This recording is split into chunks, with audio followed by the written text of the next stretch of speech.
Good afternoon, just about afternoon. I'm Nicole Ramirez. I'm here for the plaintiff appellant, the bank. I'd like to reserve 3 minutes for rebuttal, please. May it please the court. We have once again up for discussion the issue of whether Florida statute 559.715, which is part of the Florida Consumer Collection Practices Act, whether that section creates a condition precedent to the filing of a mortgage foreclosure. It's an issue that lacks clear authority. The lower court granted the borrower's summary judgment. Before you get too far into it, I want to ask you this question. Was this issue argued in the trial court? Yes. Whether 559 apply, whether this type of notice applies in these kinds of cases? Whether it's a condition precedent? You're saying? Well, one of the arguments you're making today is, or in your brief, is that no notice was required because the statute doesn't apply. Was that issue argued to the trial court? It certainly was included in the opposition to the motion for summary judgment. The summary judgment hearing I did not attend. My understanding is that it was only about 5 or 10 minutes long. You've probably seen the transcript. It's 9 pages, and only 5 through 9 really concerns the hearings. So it's in the memo in opposition, but it was not argued on the transcript. So the issue is, are the arguments that you're going to make today appropriately preserved for appellate review? The bank is arguing that it still is appropriate for appellate review.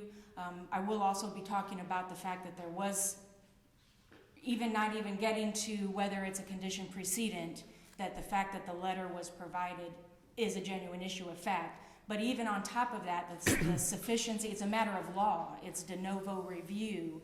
And so I don't have an exact line or a couple lines from the transcript to say this was argued. But in the written opposition, I don't recall looking at it, or if I did, I don't recall that specific part of it.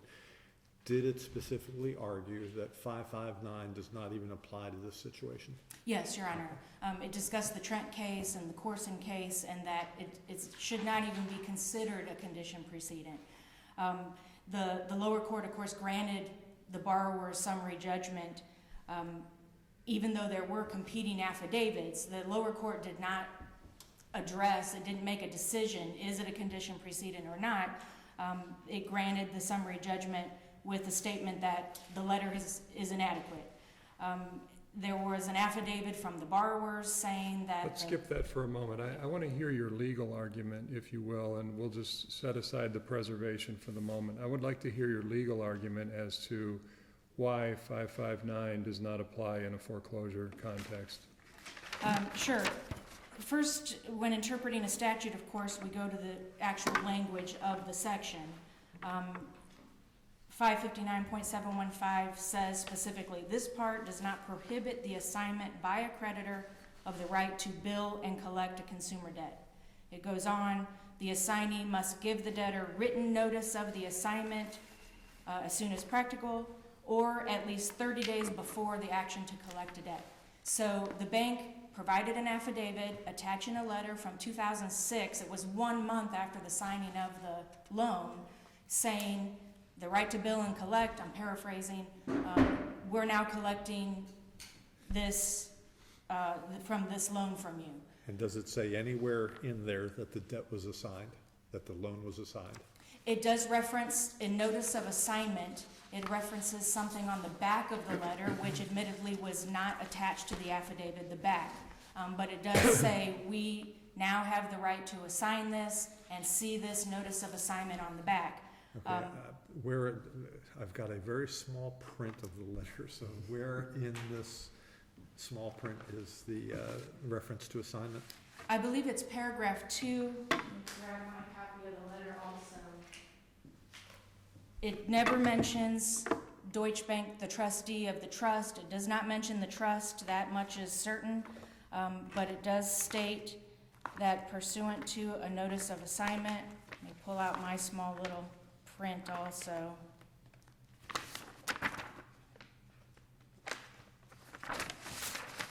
Okay, at the bottom of the first paragraph, it says, please refer to the notice of assignment printed on the reverse side of this letter for the Real Estate Settlement Procedures Act, RESPA information. And are you acknowledging, based on what you just said a moment ago, it sounds like you're acknowledging that whatever was on the back is not in our record? That is correct. Okay, so for all we know, there is a blank notice of assignment that doesn't do anything and may or may not give notice that the loan was assigned to Deutsche Bank. Correct. Okay. Correct. What is unclear is whether the language of the statute, 559, that specific section, what is the language that is required?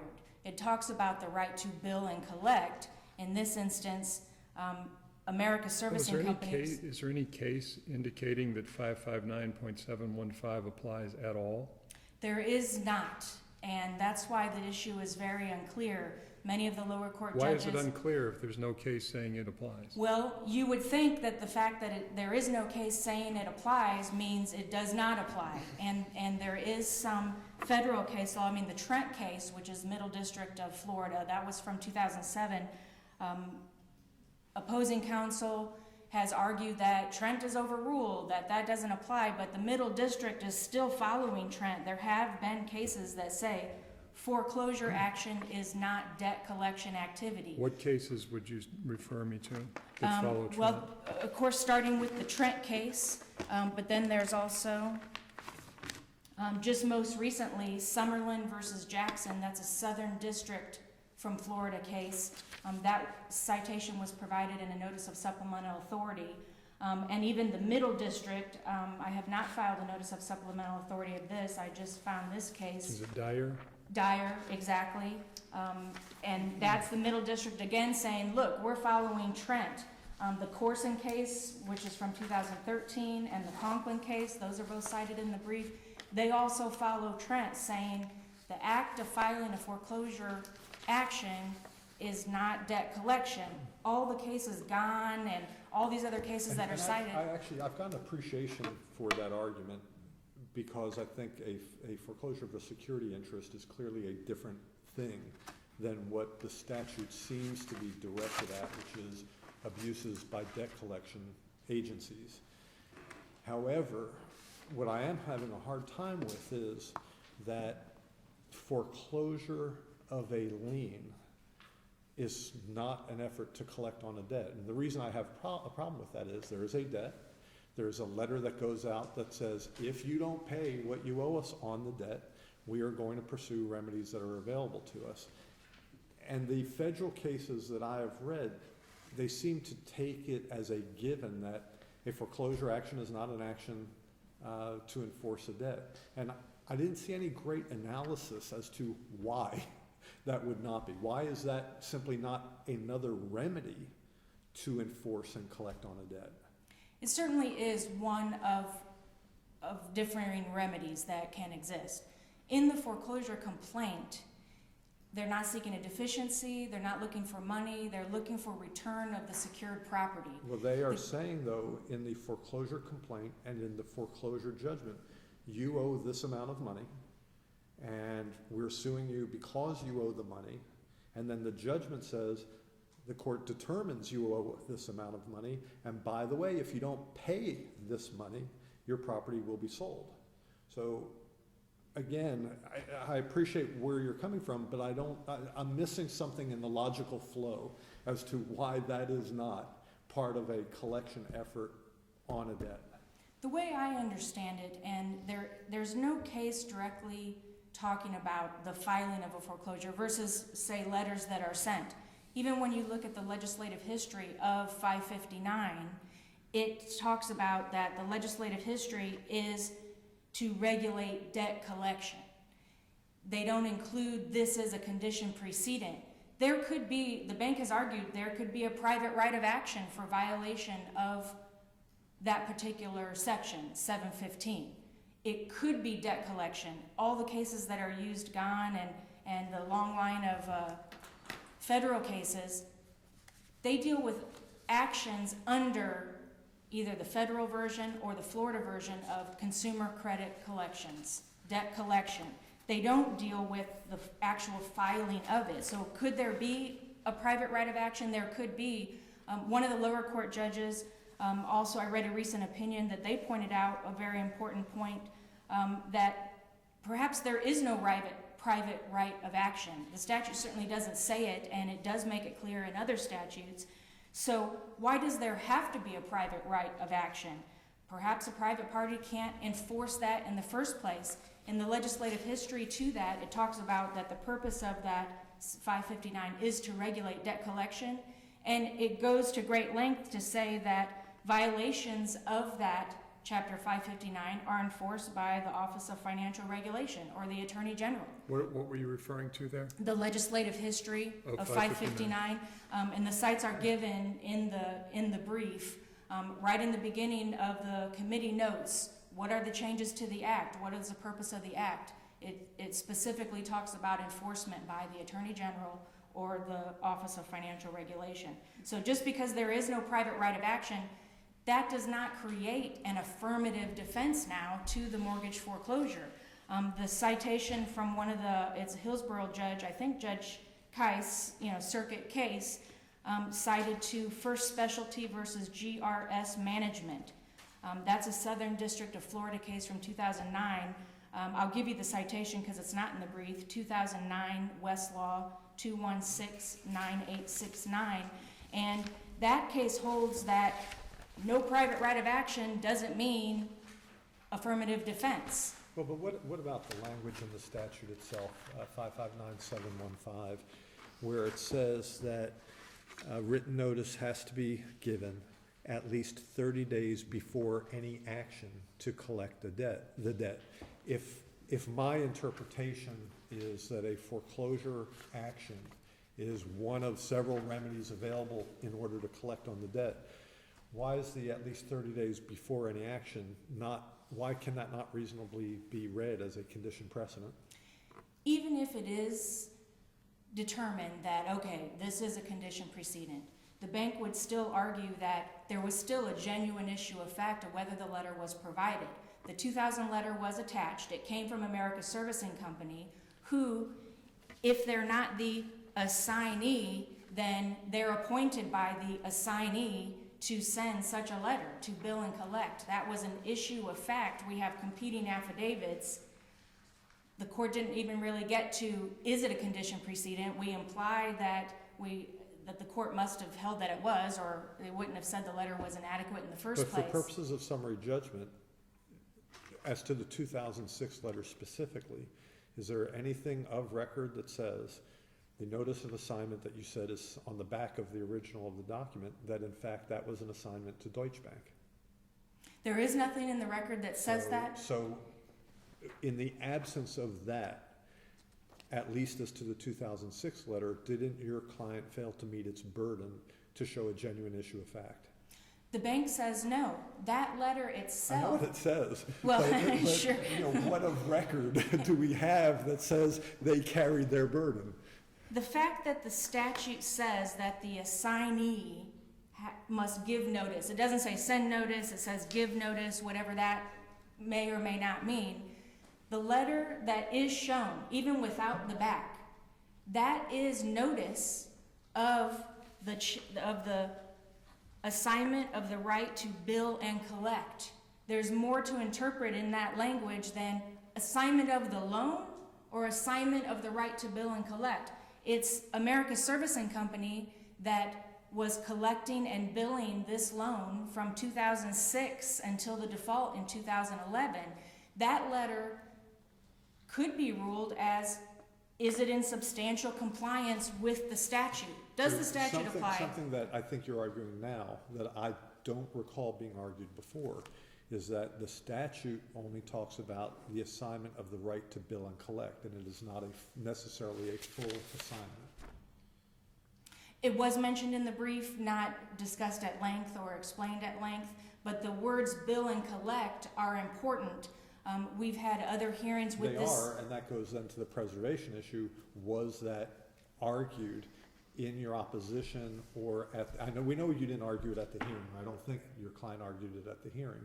Was that argued in the written opposition? that this, you don't, Judge, you don't need a written assignment of the loan documents. All you need is the right to bill and collect being assigned.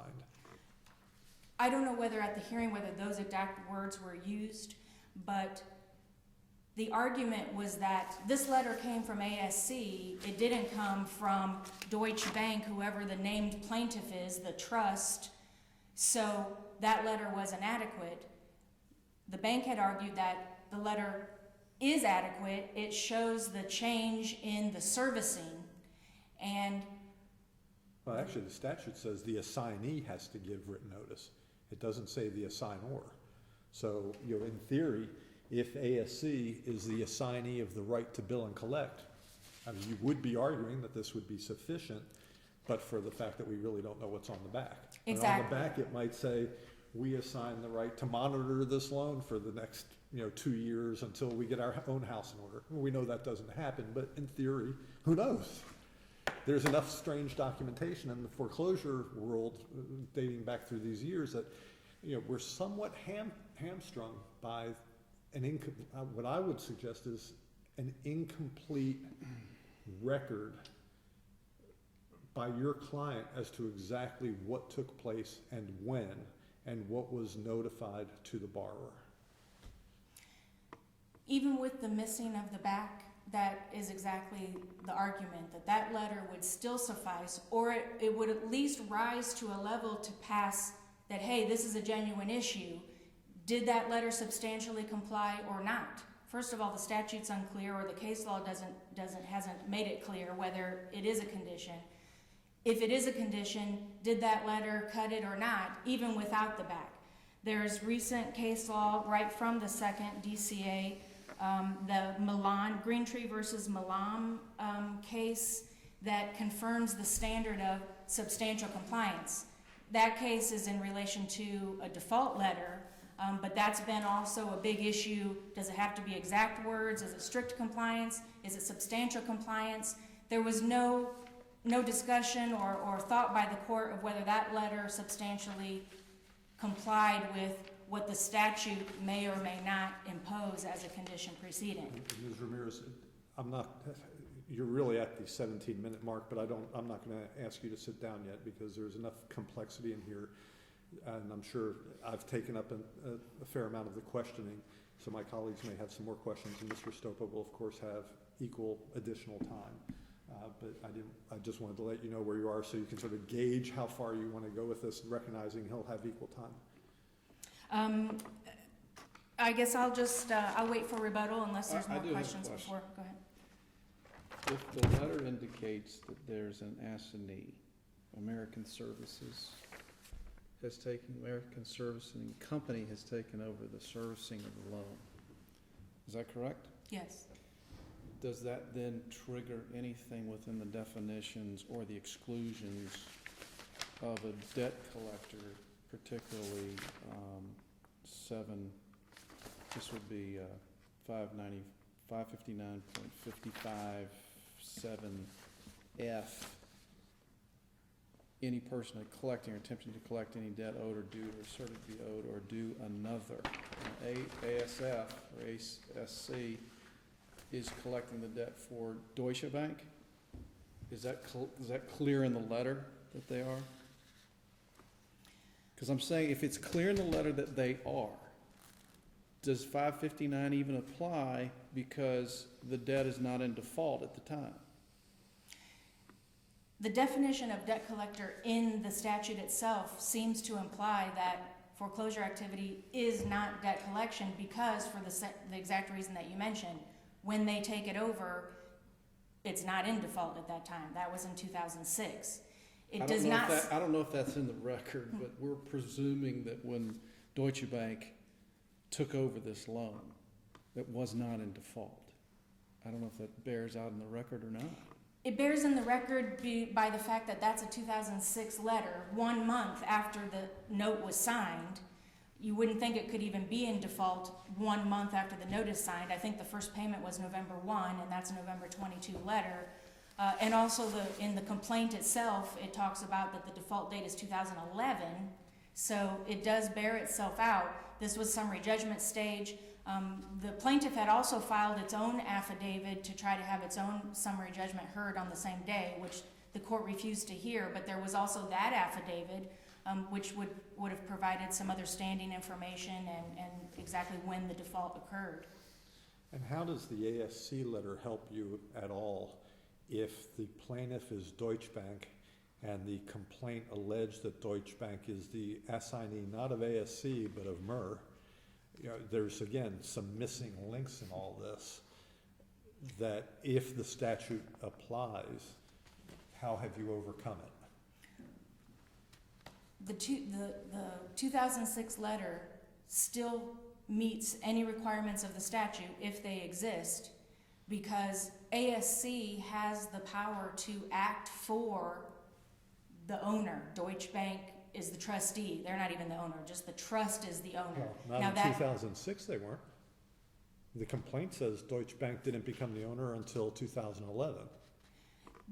So I don't know who ASC was working for. There's an official assignment of mortgage, assignment of the loan attached to the complaint, which you're right, is 2011. It's also recorded 30 days before. Maybe that assignment could suffice as notice also, but that doesn't mean that that's when the transfer occurred. And additional evidence would have been necessary to prove that allegation, to prove standing, yes, but this was just a borrower summary judgment hearing based on the only issue that came up was this 559. So you're saying if I understand correctly, you're saying once a lender assigns the right to bill and collect the consumer debt, subsequent rights to bill and collect don't have to be noticed? If there had been a change after, then it would have to be noticed. It never changed. Since 2006, it remained the same. How does the record support that? There was another change in the middle of 2011, wasn't there? No, the billing and collecting. Your client's complaint says that Deutsche Bank owns and holds the note and mortgage, and that it does so by virtue of an assignment in 2011. The complaint. So you're saying the complaint isn't right? There may have been I'm other saying assignments? the complaint doesn't provide the full picture. Isn't your burden, your client's burden on summary judgment to provide that full picture to say there's a real issue of fact here? And again, I'm presupposing that 559 applies. You know, if you win on that issue, we may not have a whole lot to talk about after this.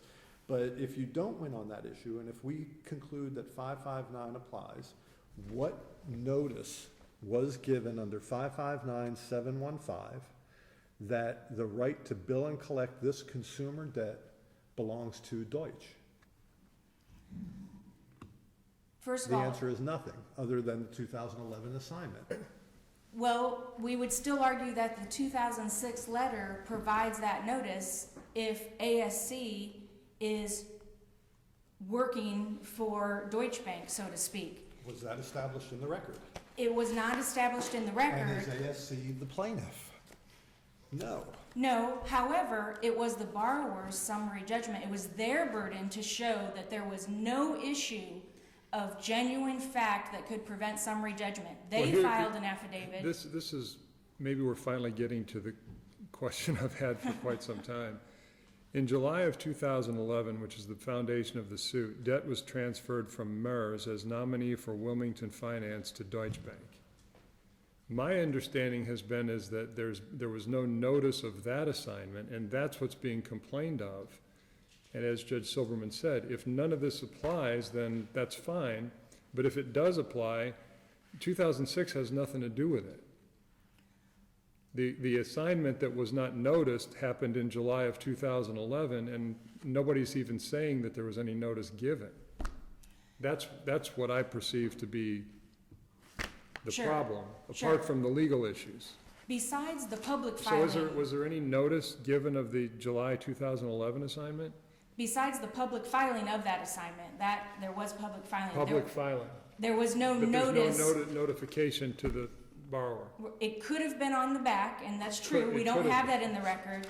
But still, the issue is, what the judge had to decide was, is there any issue of fact? The borrower's affidavit said they didn't give the notice. Does the notice have to come from Deutsche Bank? Even according to this statute, If the notice has to come from Deutsche Bank, then ASC would still have the power. We also say in the complaint that they have the right to enforce the note. Maybe not, because the assignment is from MERS acting as the nominee for Wilmington. And Wilmington doesn't show up on any assignment before the 2011 one, correct? Correct. So ASC, for all we know, is a wild card in all this. This was not an issue about the standing involved or whether they could I file think we it. understand the difference between standing versus a condition precedent. And what we're talking about is whether the condition precedent, if we conclude it is indeed a condition precedent, was fulfilled. And you're telling me, yes, it was by the 2006 letter, and I think you're hearing us say, how does that give notice that Deutsche Bank is somehow the proper entity who has the right to bill and collect a consumer debt, if it's a consumer debt? Right. But what's the link between 2006 and July of 11? That's what I don't understand. There was also an affidavit filed in support of plaintiff's motion for summary judgment, which was not discussed at the hearing. The court would not go forward with that. But also in that affidavit, it provides the link, as you mentioned, that in an affidavit that America Servicing Company, it actually says Wells Fargo Bank.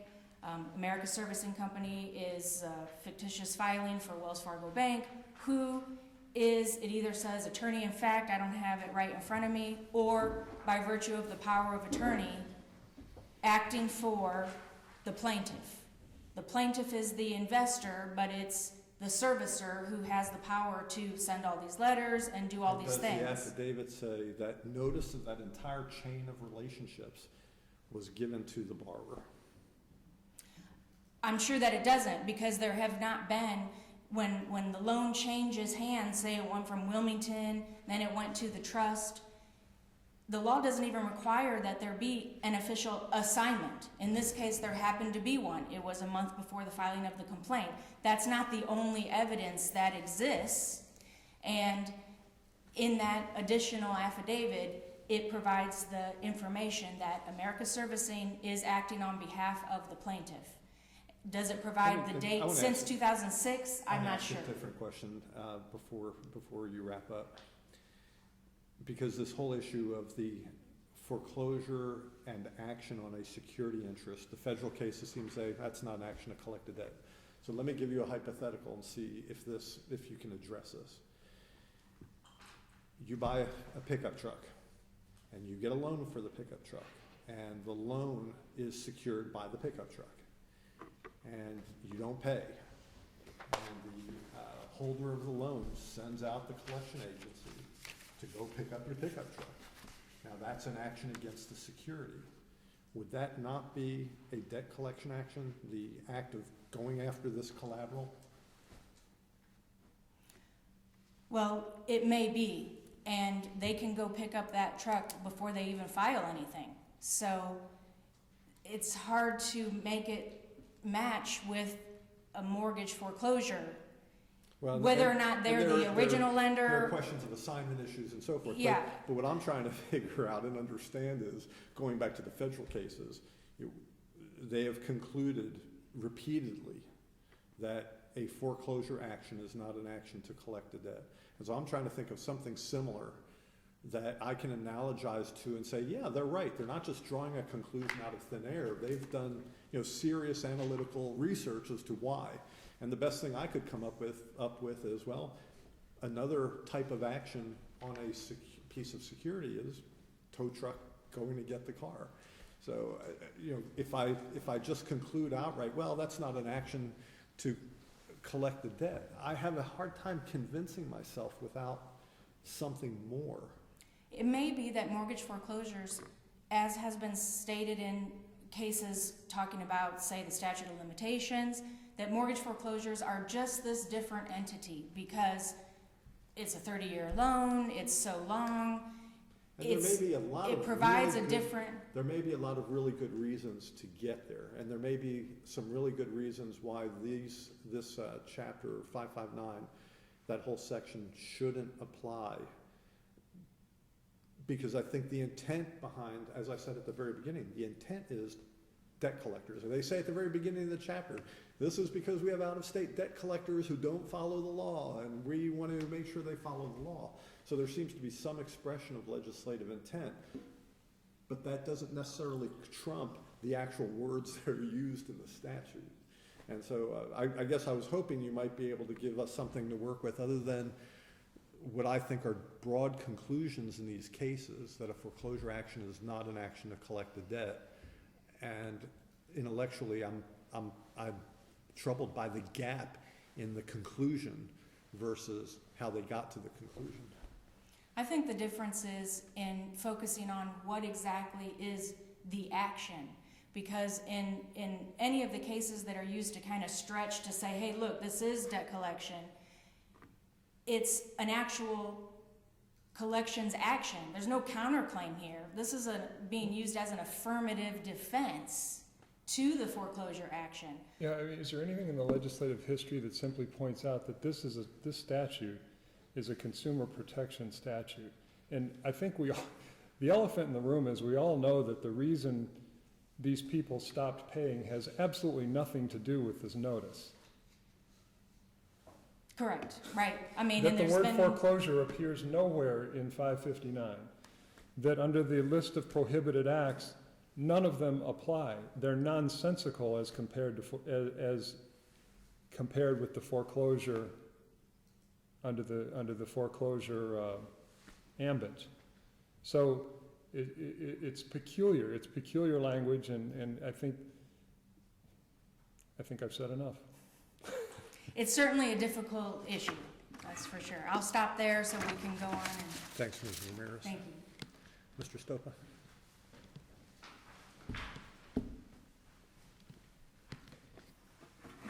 Mark Stoker for the appellees. May it please the court. I appreciate the court's interest in these issues because this is something I've been doing many, many times on the lower court level, and I think that they are in need of some guidance from this court. I want to start with why my opponent cannot prevail in this case, on the facts of this case, because I think that argument is pretty short and simple. There was a lot of discussion about this letter from 2006 attached to their affidavit, but for summary judgment purposes, there is no letter, because their summary judgment affidavit asserted upon information and belief that that letter was sent. And I cited in my answer brief this court's decision in Ballinger, as well as a 4th District decision following it in Lindgren, a foreclosure case. The holdings of both cases were that for summary judgment purposes, an affidavit that's done on knowledge and belief is not summary judgment evidence as a matter of law. They did not even file a reply brief, so they had no opposing case law on that, and there wasn't even any argument about this here today at all. So for purposes of today, there is no letter. There is no summary judgment evidence that any letter was sent at all. So there were no facts in dispute because our affidavit showed that there was no letter given, and my opponent filed no affidavit to no summary judgment evidence to the contrary. Are you complaining about an entitlement to a notice from 2006 or from the middle of 2011, the MERS Wilmington assignment? It's my position that the assignment of the debt, notice of assignment of the debt had to be given with respect to the notice, with respect to Deutsche Bank, the plaintiff that is suing, the entity that in the complaint that is saying we're the holder, we're the ones suing you. They even attached an assignment of mortgage to their own complaint. That's the assignment. That's the assignee, Deutsche Bank. Deutsche is the assignee. They had to give some sort of written notice of the assignment of the debt. You're talking about the 2011 assignment? Absolutely. Okay. My client's affidavit showed that wasn't given. They had no summary judgment evidence to the contrary. That was the only issue that was argued in the lower court. So that's the only issue that they preserved. They clearly lose. Ballinger's on point. They have nothing to the contrary. So we could affirm based on the legal insufficiency of their affidavit. Absolutely. And preservation, because they didn't argue. Without addressing 559. I submit you can't reverse in this case. You can't reverse. Even if you disagreed with me on 559, the result, even if you thought, Stope was wrong on 559, then the right result here is you PCA on this case, because they did not, the fact pattern here, the only thing they argued is this letter issue. They didn't argue 559 is not a condition precedent. They didn't argue 559 did not apply. Did they argue that in the written opposition? Because opposing counsel says they did. They argued in the written memo that it did not apply in the foreclosure context. They did not argue it was not a condition precedent. But I'm sorry, just sticking a memo in the court file does not preserve arguments when you don't make them at the hearing, particularly where you don't even mention at the hearing that you filed the memo. I mean, it's not a lower court's job to go through a file file to figure out if a memo was filed. Well, let me just say this, because 1.510 talks about record, that there's no evidence in the record. A memo is not a record. A memo is in the record. If A it's memo filed is in the not summary. trial court file, it may be in the record. Should they have asked for judicial notice? Probably. Judge, I'm sorry, a memo is not summary judgment evidence. Affidavits, depositions, admissions, answers to No, interrogatories. The question is whether the argument was preserved in the trial court. Sure, and Mr. Stopa, I know you want to get to your points, but let me ask my question. When the parties file memoranda and motions and replies to motions, we all know that the trial courts and this court, we don't always have time to go through every point, but you'd be hard pressed, I think, to find a judge on this court to say, well, you didn't argue issue 2 in your brief, so you're out of luck, and by the way, you're out of time. We think, I think generally, that would be preserved in this court. Why would the same analysis not hold in the trial court? Well, Judge, to me, trial courts are much different than appellate courts. Here you often rule on the briefs without oral arguments. In the lower courts, many times, I do most of these cases without writing memos and briefs. You're relying upon your oral arguments at hearings. That's what the court rules upon. I don't see any case law from my opponent. They certainly didn't put one in a reply that stands for the proposition that you can simply stick a memo in a court file and that is sufficient to preserve an issue when you didn't argue that and didn't even mention to the lower court at the hearing that you filed the memo.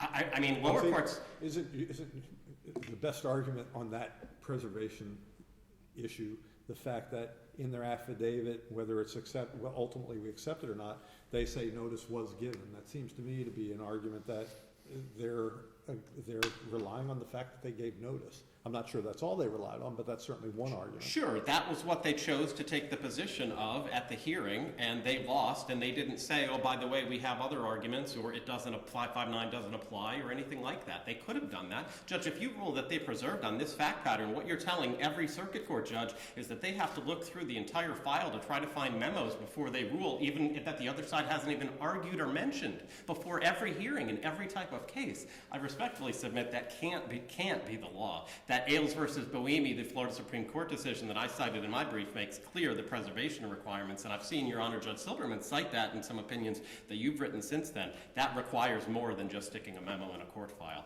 So their arguments are not preserved here. So even if you think I'm wrong on the merits of 559, you should PCA this file. But I submit that I submit I'm correct on 559 and want to go through some of that now.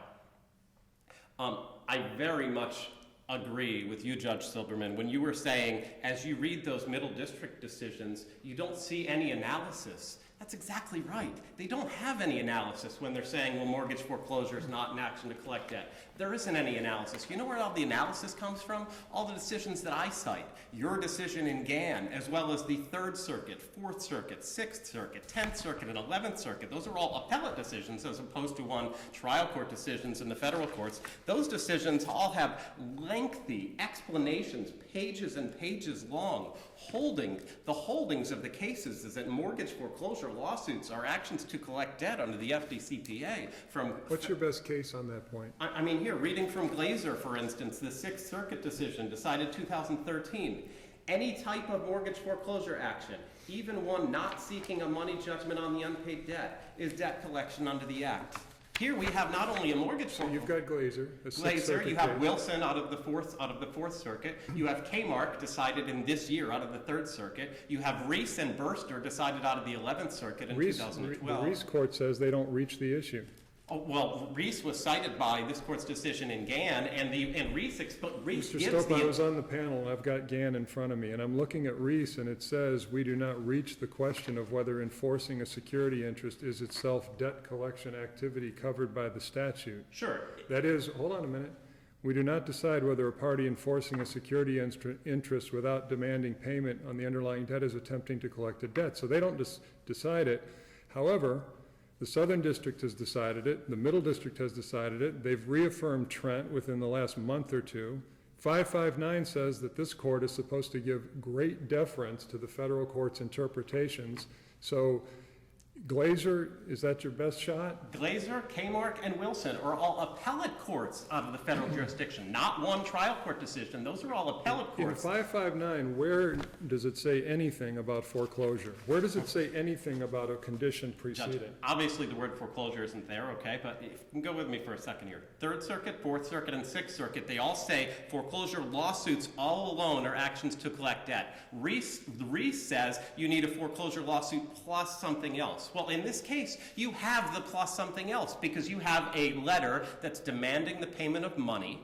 And as Judge Silberman was indicating, this whole foreclosure lawsuit is about collecting money. As Glazer says, this is all about collecting money because they're demanding money in the complaint, and then the whole concept of the final judgment. If you don't pay this amount, there will be a foreclosure sale. The whole suit is about money, but it's not just the foreclosure. It was precipitated by the demand for money, and the complaint asks for a deficiency in the wherefore clause. That's also requesting money. The Southern District of Florida, I string-cited cases there, the holdings of those cases. When you have a foreclosure plus a request for a deficiency, that is an action to collect debt. I may be wrong, but I don't think in this complaint there was a request for a deficiency. I thought this one just said reserved jurisdiction for such other relief as may be appropriate. I thought there was, Judge. Maybe they're running together. Let me ask one question, because Judge Black brings up a good point as far as deference to federal interpretation. The statute also says that this part's in addition to the requirements and regulations of the Federal Act, in the event of any inconsistency between this and the federal, the provision which is more protective of the consumer or debtor shall prevail. Are there inconsistencies between the two acts such that the deference to the feds is less in this case? Yes, I'm glad you asked that, and this also answers one of the concerns that you had. And you even explained this in the Gann decision. In Gann, this court said that you don't have to be a debt collector for the FCCPA to apply. Part of the holding of the case was it applies to any person, regardless of whether you're a debt collector. So the bank doesn't have to be a debt collector. You don't have to be a debt collector under the FDCPA for this to apply, which also answers your question, Judge Sleet, about well, whether they had to be in default at the time under the definition of debt collector. That going down that whole trail you don't need to do because you don't have to be a debt collector as a matter of law for 559 to apply. So that is one obvious example that jumps out. But you do have to have debt collection activity, as we said in Gann, citing Trent, which is the seminal case saying that mortgage foreclosure action is not debt collection, and Trent is still the law in the Middle District. Judge, I'm sorry, but the way that I read Gann, respectfully, is that the holding is that as I look at that decision on the end of page 908 on to 909, the holding of the case is that the lower court erred by relying on Trent. The trial court erred in granting the bank's motion to dismiss when it determined the bank was only trying to enforce the security. Yes, erred insofar as a bank may be a debt collector. Maybe. There was also a letter involved in that case, a collection letter. Sure, So and I do think Gann is not controlling on the very specific point we have today. I think it may be persuasive, it may be helpful, but having written it, I don't think the intention expressed in the opinion was to say 559 applies to any foreclosure action whatsoever. We didn't get to that issue. And I think that that's fair. My point is that to the extent that you need to get to that issue, the overwhelming weight of the persuasive federal authorities goes in my favor when you look to the appellate courts and not just one or two circuit trial court decisions that have one or two lines of dicta. Has any federal court upheld the idea that a foreclosure action is a debt collection action? Absolutely. That's the Third Circuit, Fourth Circuit, and Sixth Circuit. Oh, I'm sorry. I thought you were back referring to trial court decisions. No. The Third Circuit, Fourth Circuit, and Sixth Circuit all hold that. Those are the holdings of those cases. They go on for pages and pages, okay, versus the trial court decisions my opponent tries to cite are like one or two lines of dicta with no analysis. I think as soon as you get into the analysis, that's the term you use, Judge Silberman, the only way that you could rule is in my favor on this issue. There's no analysis on any of those decisions that go against me on this Mr. Stoker, stuff. remind me, and I know they're in the briefs, but just remind me, what are the federal circuit decisions that support the idea that a mortgage foreclosure action is part of debt collection? Glazer out of the Sixth Circuit. Yes, I had written that down as one of the trial court circuits. So Glazer is the federal Sixth Circuit. Right, that's the federal Sixth Circuit, right.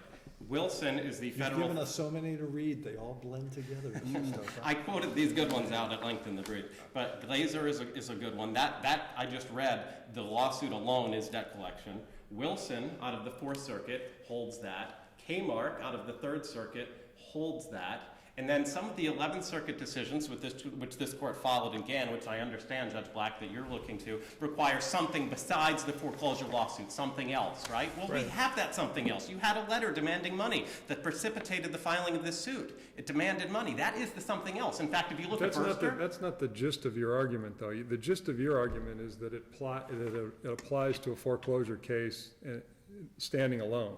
Well, I think I'm arguing today multiple you're arguing things. Today you're trying to bring this within Reese that we've got more than foreclosure, but the thrust of your brief and your argument is that standing alone, a mortgage foreclosure action still falls within 559 because it's debt collection.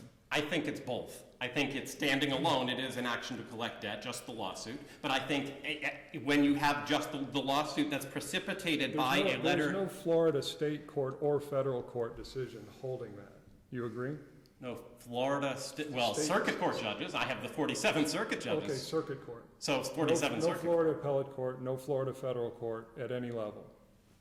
That just the filing of the suit, I agree. I do agree with that statement. I don't think that there's any that hold otherwise. Well, Trent holds otherwise. Well, not beyond the trial court. I don't think there's any beyond the trial court that hold otherwise.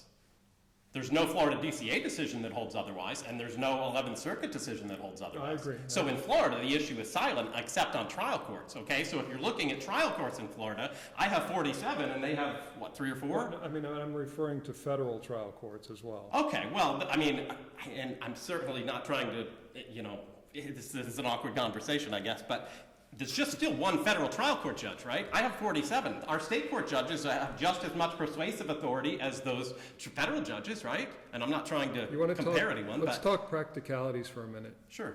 Does this have anything to do with your client not making the house payments? Well, Judge, and I made a note as you made that statement, I don't think it's your prerogative to rewrite the statute. I'm trying to put some practical parentheses, a practical interpretation on the interpretation of 559 that you're urging. I'm trying to see if it makes sense, okay?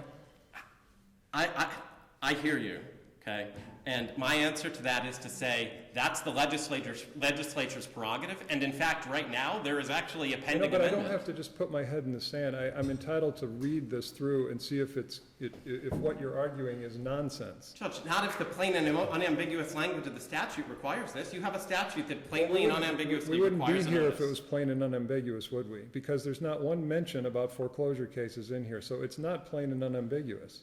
So, again, my question is just simply, does it matter? Would it matter in this case? How is foreclosure any different than any other action to collect debt? For instance, the example Judge Silberman was giving about repossessing the car. I mean, Gann is clearly controlling on the concept of foreclosing on a security interest. Why would foreclosure be any different? It's not. It's the same. Because the courts all over the state have said it's different. How is it different? Why is it different? Mr. I'm Stopa, sorry. I get to ask, you get to answer. From my perspective. Well, so you go ahead. From my perspective, it's not different. It shouldn't be different. And unfortunately, some judges treat it or want to treat it as differently because, they're in foreclosure or for case management concerns. We have all these cases, so we want to create little different rules because this is a foreclosure case. I strongly resist this court to resist the urge to do that. Imagine you're 20 years from now, right? And the foreclosure crisis is long over. How are law students going to look at how courts adjudicated these issues? Are they following the law, or are they trying to bend the rules a little because they're foreclosure cases out of case management or pragmatic concerns? It seems to me the simpler argument is that the statute defines debt, consumer debt, and so forth, and it doesn't refer to actions on notes, doesn't refer to accounts stated, it doesn't refer to promissory notes. It refers to what the underlying purpose of the action and is. Consumer debt is defined as for personal, family, or household purposes. And my client's affidavit, which is undisputed, indicated that this loan was taken out for personal, family, and household purposes. Our affidavit essentially incorporates the statutory definition of debt. So it is an action to collect debt, certainly on the facts of this case, the way that the affidavit is presented, and it's undisputed. You agree that Deutsche Bank is not a debt collector within the terms of the statute? I submit that I don't agree to that. I'm submitting it doesn't matter under Gann, and that I don't think that the record speaks to that issue, and that it doesn't matter because of Gann. Well, the way the statute's worded, it does talk about a creditor, clearly it falls within the term of creditor if it's a proper assignee. But in terms of a debt collector, that has a specific definition. I don't know that that really matters in this case. Right, and I submit the definition of debt collector doesn't matter because the term debt collector is not in the statute. The statute contemplates an action to collect debt, and as Gans said, any person can take an action to collect debt and not be a debt collector. So that's why the concept of debt collector in that statute and what that entails is just not pertinent to the analysis. It's an action to collect debt. Let me shift for just a minute. As I recall from the briefing, there actually was no filing of the amended answer in defenses. Is that right? Correct. Where you raised the issue? Because in their initial complaint, they didn't even allege conditions precedent generally. So we didn't have to specifically deny it, but then I thought, well, so it is properly before the court, then we'll brief the issue otherwise. So that's not before the court. Certainly not a basis for reverse. But did the other side argue, Judge, you can't get to this because it hasn't been pleaded? No, not at all. Not at all, I mean, not in these briefs. My reading of the record is everybody just got to the meat of the issue, which is, does 559 apply or not? And does the 2000, I think they focused on, does the 2006 letter suffice or not? I totally agree. Now, on the issue of debt, foreclosure is certainly a type of debt. That's the issue under the statute. Action to collect a debt. Is this a debt? Of course. They owe, right? They owe. The whole lawsuit is about money. It's precipitated by a demand for money. It sets forth an amount that's owed in the complaint. I thought this requested deficiency in the wherefore clause. Even if it didn't, it's still precipitated by a demand for money, and it's about money. The final judgment requires payment of money, gives redemption rights under the law where you can pay to avoid the sale, and only then if you don't does the house get sold. Every step of the process, it's about money. And the Glazer decision is really clear in that regard, explaining how here I'm reading from it, there can be no serious doubt that the ultimate purpose of foreclosure is the payment of money. Well, That is a federal appellate court that is higher than any of the trial decisions that my opponent has. Glazer acknowledges a split. Well, sure, but But let me just articulate this thought. Because this is within the statute, the rubric of protecting consumers. And every case that's cited by this court or by you today all deal with a private citizen filing an action pursuant to 559 because they've been harassed. Correct? I agree with that. There's no case like this at all in the appellate courts. I agree with that. So, what is the point of 559717 if we're in a court of equity when the plaintiff lender has to prove standing before they file suit? And standing has to be proven in the demand letter, the default notice letter. There are all kinds of protections for the consumer prior to filing suit, paragraph 22, that you've litigated to oblivion. Okay? Here's the point. What is the objective of this? Is form over substance. What is the point? It only goes to standing. 559-715 really basically says if you're going to harass somebody about a debt, you better own it, or you better have the right to collect it. What does that have to do with foreclosing on a mortgage? That you have to send a demand that applies now substantially, thank God, substantial compliance with paragraph 22, to put them on notice. Well, Because your client is not alleging that they've been harassed in any way. They're not alleging any prohibited activities here whatsoever. Judge, the prohibitive activity is the giving of the notice. And, But you have a remedy. You can go to the state attorney's office for an injunction if they don't do it. Yes, there is a remedy there, sir. Don't argue that there aren't. There's two remedies there. I can't disagree that there is a portion of the FCCPA that authorizes a state attorney to file an injunction, but in a consumer protection context, I'm sorry, I can't imagine a decision from this court that says that the way that an individual consumer protects their rights, where you have a statute that requires a notice like this, is to go to the state attorney and hope they file an injunction. Consumers have consumer rights, like 55972 sets forth you have circumstances where you can file a lawsuit where you're aggrieved under the FCCPA. You can't do this under here. The civil remedies statute does not authorize the filing of a suit for a violation of the statute. The Gann case itself was a private action under this. Sure, statute, it often... hold on a second. It had to do with the sufficiency of the pleading. This woman pled that she had a permanent modification with the bank. And yet the bank sent her letters saying she was in default. And she claimed this was illegitimate, this was harassing. We don't have any of that here. Judge, the legislature is smarter than me. The legislature creates this statute. They know what they're doing. If it gets amended and changed to address some of your concerns, then maybe that'll happen someday. But for purposes of now, it's not our prerogative to question what the legislature is trying to do when you have a statute that clearly requires a notice before suit's filed. Yeah, but they've made that clear in 766 for Med Mal. They've made it clear for libel. I think they've also made it clear under other certain causes of action, but not here. Love that. Absolutely, it's clear here. And here's why. Because in every context in the law, every context, and I have argued this ad nauseum countless times, including to this court, I have never had anyone present a case contrary to this position. When you have a statute that requires a notice be given before an action taken, that is a mandatory condition precedent as a matter of law in every context. U.S. Supreme Court, Florida Supreme Court, 2nd District, 4th DCA, and Bank. Everywhere you look, there is not an opposing case. This opponent doesn't have one, and not in every other appeal pending is there one. You haven't made any mention of the last sentence of 715, which is the assignee. So 715 talks about assignment of the right to bill and collect. It talks about the notice, and you have to give the notice 30 days before any action to collect. And then it says the assignee is a real party in interest and may bring an action to collect the debt that has been assigned, which seems to, for one of the better explanation, it seems to confirm standing in the assignee, which would then be an issue in the trial court once the action is properly brought. Do they have standing by virtue of an assignment? I think the law said it without that sentence, but it seems that sentence reiterates the assignee is a real party, and now they don't say and may now bring an action, but perhaps it's implicit. Okay, if you've given the notice of the assignment and you've given it 30 days before, now you're the real party, and now you can bring an action. Yes, which to me supports the position we were talking about earlier. It has to be Deutsch that gives the notice, or at minimum have Deutsch be mentioned in the letter. But when you have a letter that doesn't even mention the entity that's suing, that is not giving the notice that the statute contemplates. Okay, now I want to be clear on this condition precedent issue, because I get the argument. I encountered a lot of, well, the statute doesn't specifically have the phrase condition precedent.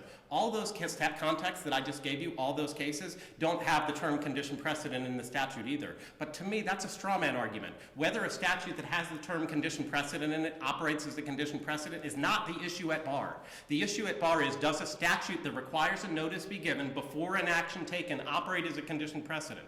I'm the only one who has given you cases on that issue. My opponent has none to the contrary. Every case on that issue says that it is a mandatory condition precedent, including the U.S. Supreme Court. I filed a notice of supplemental authority yesterday where I found a Florida Supreme Court case that answers a certified question on that issue and says it's a condition precedent. Notice given before action taken. So it has to be a condition precedent. I know you don't like it. I get that. I can get the arguments for not liking it, but you have to give meaning and effect to all statutory provisions. Let me just correct you, Mr. Stopa.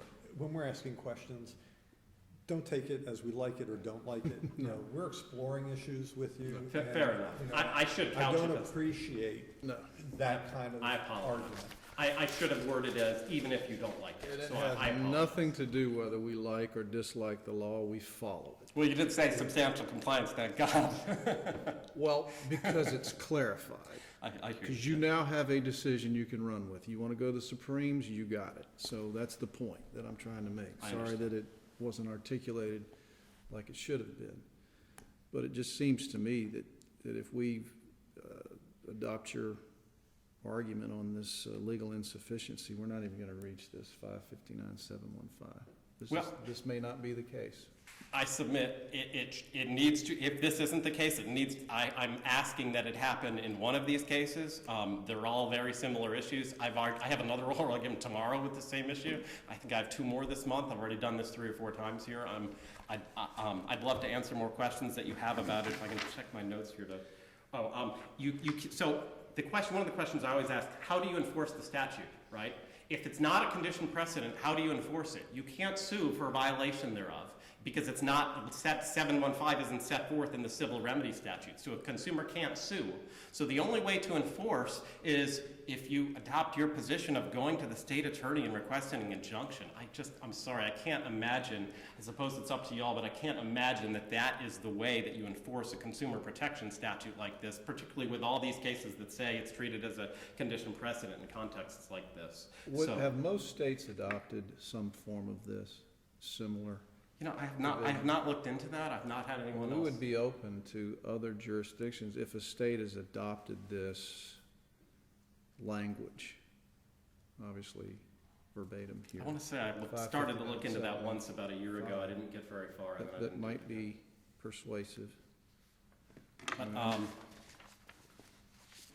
But, Section 6 of RESPA is a totally different federal statute. That's the statute that requires, a federal statute that requires a notice of change of servicer. So when you get these letters, like this letter here, this 2006 letter, this statute was clearly given pursuant to RESPA, and a lot of these letters will actually say so. They're the notice of change of servicer letter. That is a different issue than the notice of assignment of the debt. This 559715 is an assignment of the debt issue, not a notice of change of servicer. I submit the legislature would not have created a duplicate statute that the federal statutes already cover, requiring a notice of change of servicer. This is a notice of assignment of the debt statute. In the Burt case, the only DCA decision that's ever cited 559715 talks about it in terms of an assignment of the debt, not a change of servicer. There's no case that it talks about this as a change of servicer. The term servicer or servicing is not in the statute in any way at all. Mr. Stope, I've given you the equivalent extra time, so unless Judge Black or Judge Sleet have any further questions, you need to go ahead and conclude.